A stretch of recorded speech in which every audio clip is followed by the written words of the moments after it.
Yo, balik lagi sama gue di channel Martin. Dan ya, pada kesempatan kali ini gue baru bisa ya teman-teman untuk record kembali. Jadi terakhir kali update di video itu 2 hari yang lalu ya. Di sini kan 1 hari yang lalu, berarti 2 hari yang lalu teman-teman. Karena kemarin saya nggak bikin video ya, karena satu dan lain hal ya, karena kesibukan juga. Jadi langsung aja ke inti videonya, akan update seputar Bitcoin.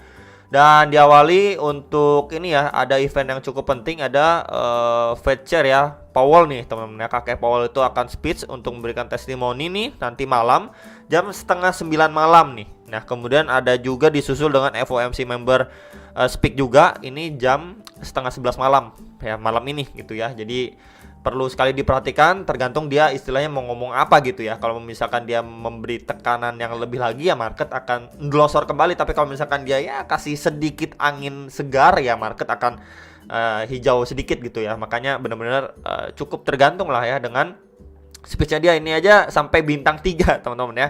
Jadi benar-benar bisa diperhitungkan lah, atau diwaspadai gitu ya, terutama malam ini kondisinya. Oke. Kemudian next, ini akan membahas seputar USDT dominance dulu ya, seperti biasa awal-awal. Jadi memang ketika dia sudah koreksi, dia nggak nyampe ke area support bawahnya ini ya.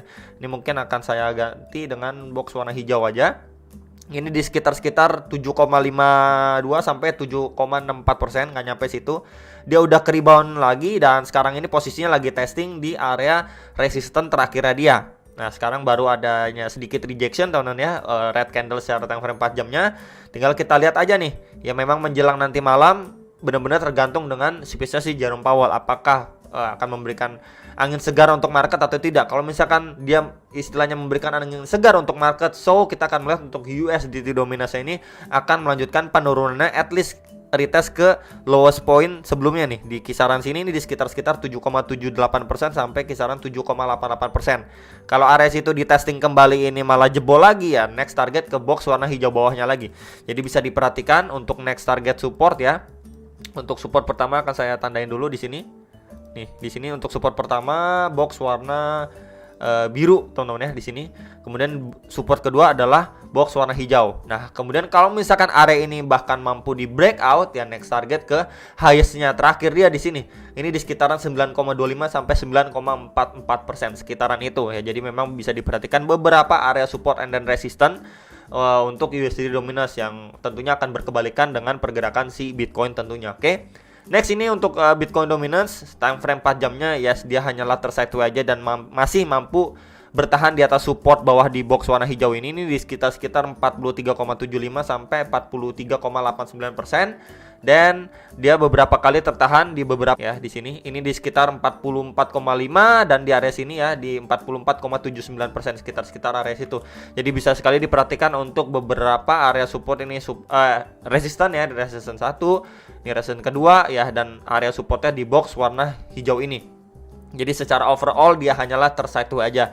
Nah kemudian kalau misalkan dia mengalami penurunan lebih lanjut lagi ya, so kita akan mendapati altcoinnya lumayan. Tapi disclaimer, Bitcoinnya itu sideways aja, jangan didam gitu ya. Cuman kalau misalkan ya dia mendapati reaksi nih di sini, mendapati reaksi, kemudian orang-orang mulai masuk lagi ya untuk ya kita bisa bilang alokasi dananya ke Bitcoin kembali. So kita akan lihat untuk isi Bitcoin akan rebound, dan Bitcoin dominance ini akan cenderung rebound juga. Nah kalau misalkan seperti itu yang terjadi, lebih berhati-hati untuk yang mentradingkan di altcoin gitu ya. Jadi memang di situasi-situasi seperti ini cukup bisa dibilang lebih sulit ya mentradingkan altcoin ketimbang Bitcoinnya gitu ya. Karena kita udah beberapa kali lihat Bitcoinnya kadang, Bitcoinnya menguat, terus Bitcoin dominance ini juga menguat, wah altcoinnya tuh makin kebakaran, makin glosor lagi gitu ya. Tapi at the waktu-waktu tertentu Bitcoinnya sideways, kemudian Bitcoin dominance itu cenderung melemah. Nah disitulah opportunity untuk kita bisa tradingkan altcoin. Cuman memang benar-benar lebih riskan di posisi ataupun kondisi saat ini gitu ya teman-teman. Next ini untuk si Bitcoin secara weekly ya, yang nanyain kalau misalkan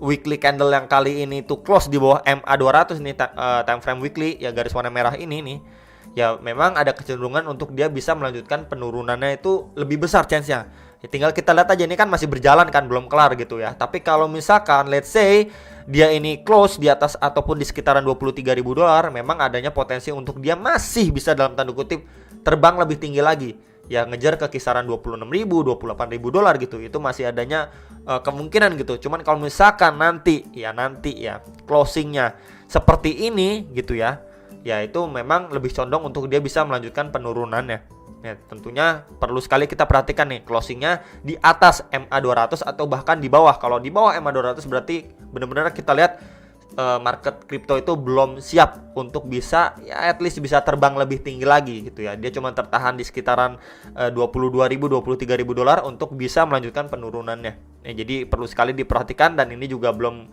selesai gitu kan, belum close candle gitu ya. Menunggu aja lah nanti waktu dia close candle untuk secara weekly time frame. Next, ini untuk secara daily-nya. Ya, secara daily kita bisa lihat di sekitaran 23.000 ini masih menjadi area resisten yang cukup kuat ya.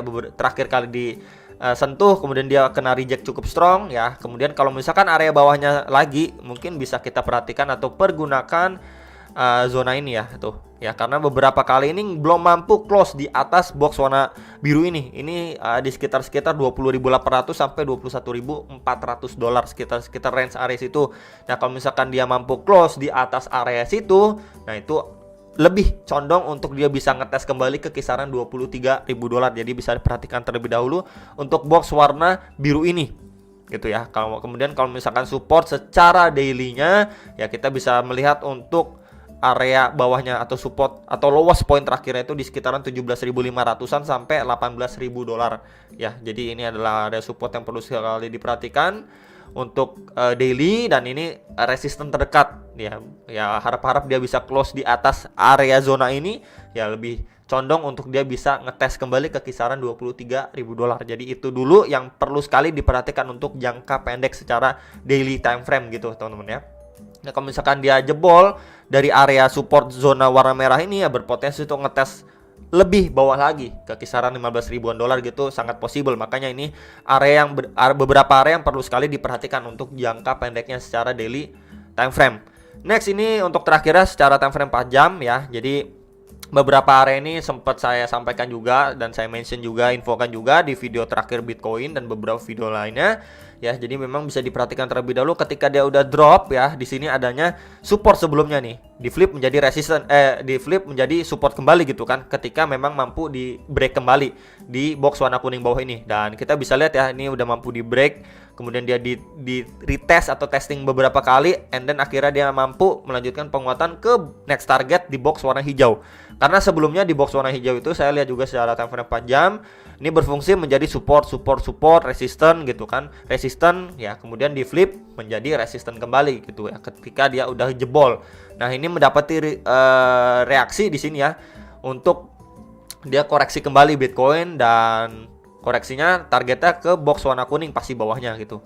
Dan di sini kita bisa mendapati sedikit pemantulan nih. Ya, sedikit bullish candle ya terakhir kali, bahkan sempat ke 19.950-an.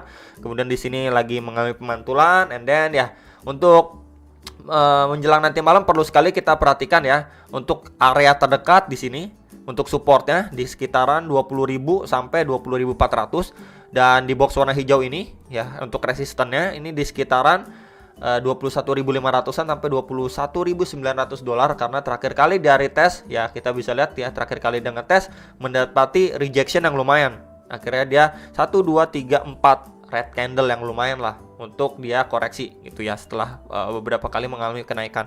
Nah, kemudian kalau misalkan kita tarik pakai Fibonacci retracement sendiri ya, dari swing low dari swing high ke swing low terakhirnya dia, so kita mendapati beberapa golden ratio yang benar-benar perlu diperhatikan ya atau diwaspadai.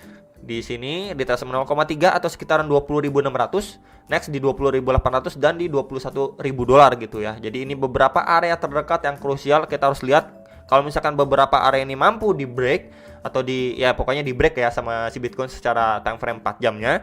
Nah, then next target pasti di box warna hijau ini gitu. Jadi untuk jangka pendeknya yang nanyain terdekatnya ke kisaran berapa ya, ke beberapa area yang tadi sudah saya mention. Kalau misalkan kita menggunakan Fibonacci retracement dari swing high ke swing low-nya, dan next target pasti kalau misalkan dia lebih tinggi lagi ya di box warna hijau atasnya ini. Ya palingan itu aja teman-teman secara time frame 4 jamnya.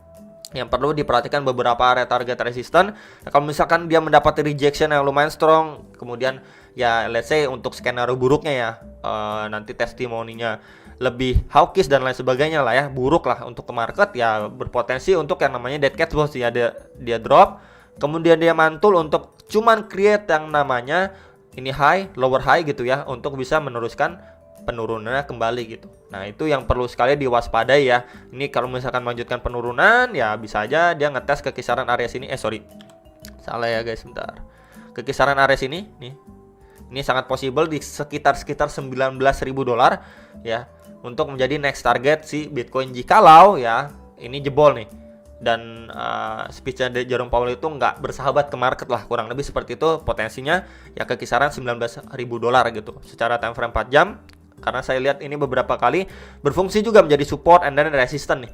Ya, kalau misalkan ini jebol ya pasti kalau lowest-nya terakhir ke kisaran $17.500 sampai $18.000. Ya, jadi itu beberapa area yang perlu sekali diperhatikan untuk time frame 4 jamnya ya, khususnya menjelang nanti malam. Ya, harap berhati-hati ya teman-teman untuk beberapa area yang bisa diwaspadai gitu. Kalau misalkan karena rejection kuat atau bahkan dia mampu break untuk next resisten yang bisa di testing kembali.